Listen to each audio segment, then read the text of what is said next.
সারাদিন যেহেতু আমরা অফিসে থাকি, তাই বেশিরভাগ সময় মাছের ঝোল ভাতটা আমরা রাত্রে খাই। কারণ দিনের বেলা কেউই আমরা একসাথে বসে খেতে পারি না, আর রাত্রিবেলায় একটা সময় আমরা একসাথে বসে খাওয়া দাওয়া করি। তবে এই রকম গরম গরম মাছের ঝোল আর ভাত খেতে কিন্তু খুব ভালো লাগে।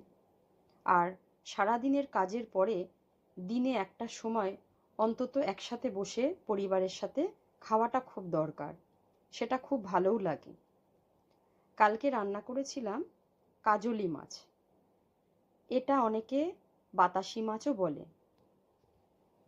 মাকে যেহেতু ভাত মাখিয়ে দিতে হয়, তাই আগে মাকে দিয়ে তারপর বোনকে দিয়ে আমি বসেছিলাম খেতে।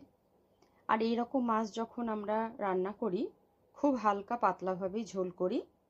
কালো জিরে ফোড়ন দিয়ে, শুধুমাত্র জিরে বাটা দিয়ে, আলু বেগুন দিয়ে ঝোল করা হয়। এই মাছ পাতলা হলে কি হবে, খেতে খুব ভালো লাগে। তবে এই মাছ পেলে আমার তো মাংসও খেতে ইচ্ছা করে না, এতটাই টেস্ট লাগে। এটা সব সময় পাওয়া যায় না, বাজারে এই সময় দেখছি এটা ওঠে। আর এই যে মাছের কাঁটাগুলো, পাতলা যে কাঁটাগুলো, এগুলো এতটাই নরম হয়, এগুলো মাছের সাথেই খেয়ে নেওয়া হয়, আলাদা করে এগুলো ফেলে দেওয়া হয় না। আর এগুলো খেতে খুবই ভালো লাগে। আমি মাছের সাথে সব মাথা দিয়ে সবগুলো একসাথে খেয়ে নিয়েছিলাম। ভিডিওটা কেমন লাগলো অবশ্যই জানাবে। ভালো লাগলে একটা লাইক করে দেবে।